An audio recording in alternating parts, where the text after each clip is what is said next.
नमस्कार, आदाब। आप देख रहे हैं एसएस न्यूज महाराष्ट्र। मैं हूं परवीन खान। हमारे चैनल में आपका स्वागत है। आइए देखते हैं एसएस न्यूज की खास रिपोर्ट। नमस्कार और अस्सलाम वालेकुम। मैं विजय कामले जी का और साथ में सभी कॉमरेड का धन्यवाद दूंगा कि कल ही मुझे विजय भाई का फ़ोन आया कि हम लोग कामगारों के लिए एक धरना करने जा रहे हैं। मैंने सब कार्यक्रम छोड़ा। मैंने कहा विजय भाई ने बोला होगा तो सही में मुद्दा अच्छा होगा और मैं यहाँ आया। सबसे पहले तो मैं विजय कामले जी का और सीपीआई का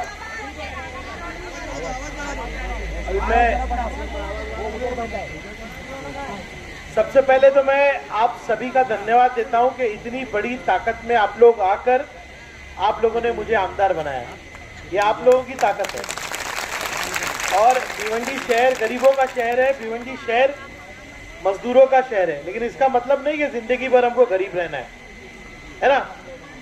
हम लोगों को आगे बढ़ना है, अपने बच्चों को शिक्षा देना है, हम लोगों को भी सुविधा चाहिए। हम भी चाहते हैं कि भिवंडी शहर आगे बढ़े और उसकी सबसे बड़ी जिम्मेदारी होती है तो आमदार की होती है। मैं आपसे वादा करता हूं कि जितनी मेरी क्षमता है, जितनी मेरी ताकत है, उस ताकत के साथ मैं भिवंडी शहर के लिए काम करूंगा। आज जो निवेदन मुझे हाथ में दिया गया है, मैं विजय कामले जी को कहूंगा कि हम लोग सड़कों पे इतना संघर्ष नहीं किए, हम लोग बहुत आसानी से आमदार बन गए। सच बोल रहा हूं आपको। अभी आपको हमको सिखाना पड़ेगा कि संघर्ष कैसे करते हैं और मुद्दों को कैसे लेना है। आपने यहाँ बुलाया, निवेदन मुझे दिया है, मैं बिल्कुल ऑफिस में पूरी बात समझूंगा और वादा करता हूं पहला मौका असेंबली में मिलेगा तो इस मुद्दे को उठाऊंगा। चाहे असेंबली में ये लोग बोलने दे नहीं दे, लेकिन कामगार मंत्री जो भी बनेंगे उनको हमारा पहला तेजस निवेदन जाएगा। और सिर्फ निवेदन नहीं जाएगा, इस बात को समझकर क्या इसका हल हो सकता है वो भी निकालने की पूरी कोशिश करेंगे हम। और मैं विजय भाई से और कांग्रेस के साथ बैठूंगा और कामगारों के लिए क्या हम कर सकते हैं, सरकार और कामगारों के बीच में हम लोग साथी बनकर काम करके हम लोग कोशिश करेंगे कि ज्यादा से ज्यादा आपके काम कर पाए, आपको सुविधा दिला पाए, न्याय दिला पाए, इसकी पूरी कोशिश करेंगे। ये पहला मेरा धरना है विजय भाई आपके साथ, लेकिन आपसे और सीखेंगे हम लोग, आप सभी कांग्रेस से सीखेंगे और शासन से अपना हक छीन के लाएंगे हम लोग। ये पूरी कोशिश करेंगे। तो इतना ही मैं कहता हूँ। आपने बुलाया इसके लिए बहुत बहुत धन्यवाद। नहीं, विषय पहले मैं समझूंगा आपसे पूरा। देखिए, भिवंडी में अगर हमको आगे बढ़ना है ना, तो सबसे पहले हमको काम चाहिए। मैं इस जनवरी महीने में हम लोग एक सभा करेंगे बंबई में, जहां पूरे काउंसिल जितने बड़े कंपनी है सबको बुलाएंगे और भिवंडी के अंदर कैसे रोजगार लाए, कैसे हम लोग न्याय लाए, उसकी कोशिश करेंगे। और दूसरा काम करेंगे तो शिक्षा में। मैं आज भी, मैंने अभी तक शपथ नहीं ली है, लेकिन मैं पहला विजिट कर रहा हूं तो शिक्षा के लिए कर रहा हूं, स्कूलों में कर रहा हूं। मैं अभी गाड़ी में बैठा था तो मुझे बहुत अच्छा लगा। मेरे दोस्तों ने मुझे एक वीडियो भेजा है, 48 नंबर स्कूल है, मेरे दोस्त बंबई के हैं, कब आए और पूरी स्कूल को पेंट करवा के गए विजय भाई, पता भी नहीं चला, मुझे भी नहीं पता चला। मैं अभी औचितपाड़ा के एक स्कूल में गया था, कुछ मेरे साथी आके पूरी स्कूल में टीचर्स के लिए डेस्क नहीं थे, सब देके चले गए। हम कोशिश कर रहे हैं कि ज्यादा से ज्यादा स्कूल बने, शिक्षा का अच्छा स्तर बने। शिक्षा होगी तो इंसान आगे बढ़ेगा। आप अपने जितनी माएँ यहाँ पर बैठी है ना, सबसे एक ही बात करूंगा, अपने बच्चों को पढ़ाओ, उनके हाथ में किताब दो, उनको शिक्षा दो। और आपसे वादा करता हूँ, अभी आज ही मैं पीडब्ल्यूडी की मीटिंग करके आया हूँ, आईजीएम का 23 करोड़ से काम अगले हफ्ते हम लोग चालू कर रहे हैं। उसके बाजू में हम लोगों ने महिला और बच्चों के लिए अस्पताल बना दिया है, 25-30% काम चालू हो गया है। मुझे 1-1.5-2 साल दीजिए, ये जो भी प्रॉब्लम है हॉस्पिटल का हम लोग सॉल्व करके देंगे आपको। देखिए, महाराष्ट्र में सरकार हमारे मन की नहीं बनी है, हमको मेहनत और करना पड़ेगा। शायद ऐसा कई बार रस्तों पे आना पड़ेगा अपने हक के लिए। आप लोग हमारा साथ दीजिए। मैं आपको वादा करता हूं कि भिवंडी के लिए जो सपना हम सबने मिलकर देखा है उसको हम साकार करके रहेंगे। बस मैं इतना ही कहता हूं। धन्यवाद, बहुत बहुत धन्यवाद।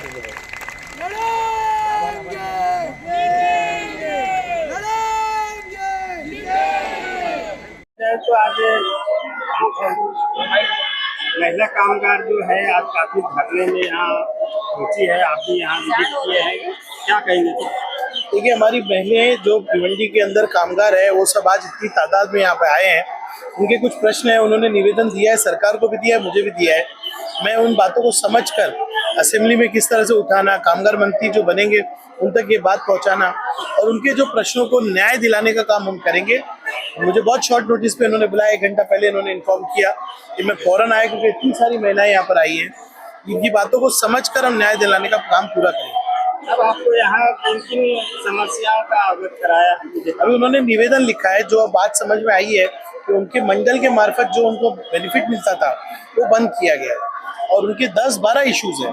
तो वो अभी आएंगे मेरे ऑफिस में और मुझे समझाएंगे। मैं वो बातों को लेकर कामगार मंत्री के पास इनको जरूर ले जाऊंगा।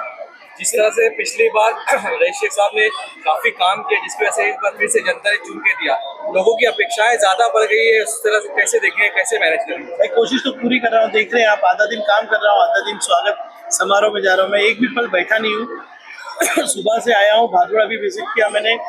लगातार जो काम है वो अभी ट्रैक पे लाने की कोशिश कर रहा हूँ। मुझे उम्मीद है जो इस उम्मीद से लोगों ने मुझे चुन के दिया है वो पूरा कर पाऊंगा। वो जीते हैं, कुल मिला के 1,19,000 वोट उनको मिले हैं और उनके जो सामने पहलवान था वो बड़ा तेल लगा के मैदान में आया था कि हाथ में नहीं आए। और ऐसा हमने सुना कि खाली थाना से उसको 22 करोड़ रुपए खाली 1000-1000 बांटने के लिए आए थे। वो बांटे नहीं, तुमको 500-500 ही दिए और बाकी का घर पे लेके गए शायद। तो वो इसके लिए गिर गया। तो हम लोग चाह रहे थे कि हमारी बड़ी सभा हो और सभा के अंदर उनका सत्कार हो, लेकिन हम लोग रास्ते पे लड़ने वाले लोग हैं, तो वो हमारे मोर्चे में आए हैं। तो यहीं पे हम लोग वो बड़ी अच्छी वोट लेके चुन के आए, इसके लिए उनका सत्कार करेंगे। मैं कॉमरेड आत्माराम विशे, जिला सेक्रेटरी, इनको मैं विनती करूंगा कि उन्होंने हार उनको डाल के आप हमारे सबके तरफ से हम उनका स्वागत कर। ये जो मोर्चा आहे, हा जो मोर्चा आहे हा मोर्चा बांधकाम कामगारांचा मोर्चा आहे। त्यांच्यासाठी सरकारने कल्याणकारी मंडळ बनवलंय।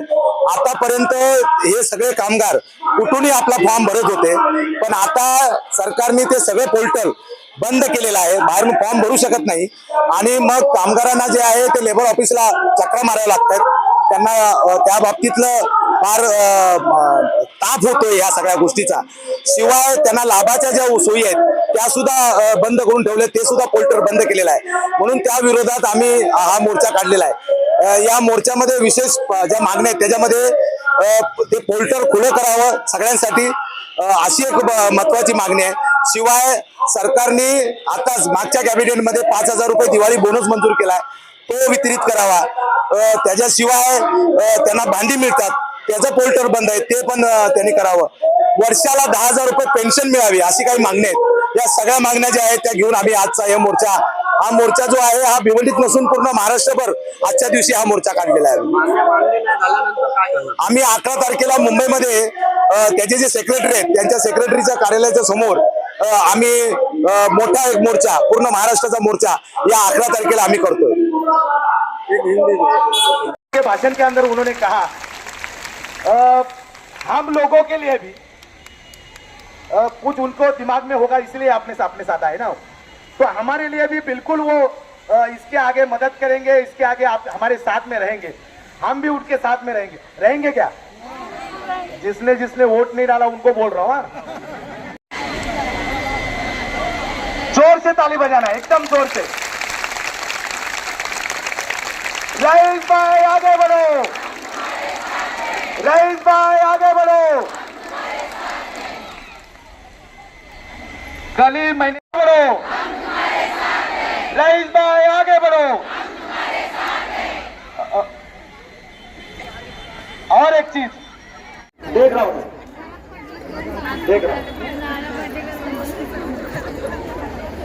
मैं आपको एक प्रस्ताव रख रहा हूं। आखिरी भाषण है, घाई क्यों कर रहे हैं? आखिरी चल रहा है, थोड़ा सा साइड हो। मैं एक प्रस्ताव रख रहा हूं। 5 तारीख को शायद मुख्यमंत्री बैठेगा, शपथ लेगा, हमको कोई फर्क नहीं पड़ने वाला है, सारा माल वही खाने वाला है, लेकिन वो बैठेगा। लेकिन हमारे माल के ऊपर 25,000 करोड़ के ऊपर वो जो नागोबा जैसा बैठा है कुंडली मार के, उसको तो हटाना पड़ेगा ना। अगर 7 तारीख तक पोल्टर चालू नहीं हुआ तो 11 तारीख को हम बंबई जाएंगे। कौन कौन आएगा?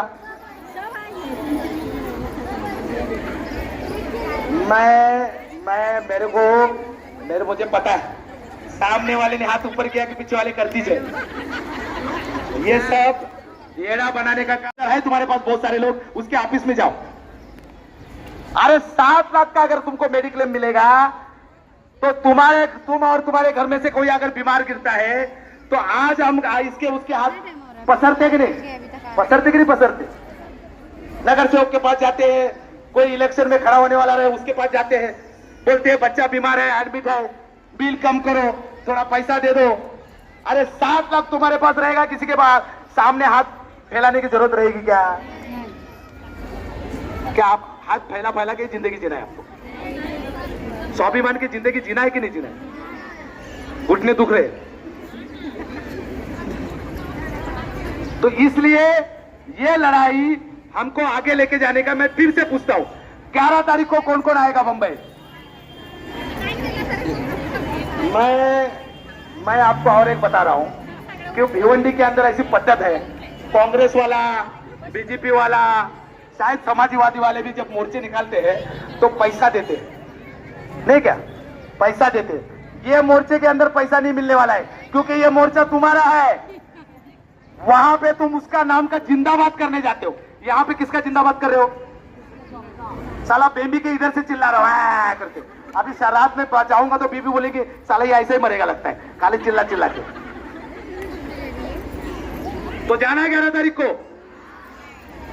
11 तारीख को हम लोग सब लोग बंबई जाएंगे और वो जो बड़ा ऑफिसर है उसको जाके फिर पूछेंगे, क्योंकि उसके हाथ में सब कुछ है। फिर वहां से उठेंगे नहीं, भले हमारा डिवोर्स हो जाए। जिसको पति नहीं है वो खुश हो गए, चला हमारा तो कुछ है ही नहीं, जिसका है उसका जान दे साहब। अरे बाबा, हमको मालूम है तुम लोग को घाई है, तुमसे ज्यादा हमको घाई है। हमको नहीं बर्तन मिलने वाले ना, हमको ये फैसिलिटी मिलने वाली ना, हमारे घर को कुछ तो मिलने वाली। चलो गाड़ी भी नहीं निकलेगी नहीं, अभी हो गया, खत्म हो गया। मैं रुकता हूं यहाँ पे। हाँ, जिनके पास झंडे हैं वो झंडा जमा करके जाना है, घर पे लेके नहीं जाना है। थोड़ा पीछे हो जाओ। मैं रुकता हूं यहाँ पे। आप लोगों की छुट्टी करते हैं। 6 तारीख तक हम लोग राह देखेंगे। 6 तारीख तक अगर शुरू नहीं होगा तो हम लोग बैठो बैठो, काला तक उठ गए। इतनी घाई है ना, बहुत ज्यादा घाई है। मैं जब तक खत्म हुआ बोलूंगा नहीं तब तक उठने का नहीं जगह से। रुक जाओ, तुम धक्का देके किसी के आंख पे गिरोगे फालतू का, उसकी हड्डी टूटेगी, वो हमारे पास आएगी। हम लोग 6 तारीख के बाद 11 तारीख को बंबई जा रहे क्या? ठीक है। इन्होंने एक शेर बोला तो मुझे भी एक शेर याद आया। याद क्या आ गया, एक ही शेर आता है मुझे को, और वो मैं बोलता हूं। और हमारी जिंदगी के साथ में जुड़ा हुआ वो शेर है, इसके लिए मुझे अच्छा लगता है, वो मैं शेर आपको सुनाता हूं। और फिर 2-4 नारे देंगे, फिर घर पे जाएंगे। ना जाने बादलों में क्या क्या साजिश हुई, ना जाने बादलों में क्या क्या साजिश हुई, मेरा घर मिट्टी का था, मेरे घर पे ही बारिश हुई। ऐसी हमारी हालत है। हम नारा देंगे और खत्म करेंगे, लड़ेंगे। और जोर से भाई, तुम्हारा आवाज फिर कहूँ, लड़ेंगे। बांधकाम कामगार एकजुट जिंदाबाद, बांधकाम कामगार एकजुट जिंदाबाद। अरे तो मैं जितना सुर लगा रहा हूं ना उतना सुर लगाओ तुम। लड़ेंगे। अरे आवाज दो। धन्यवाद, आप सबका धन्यवाद, आप सबका धन्यवाद।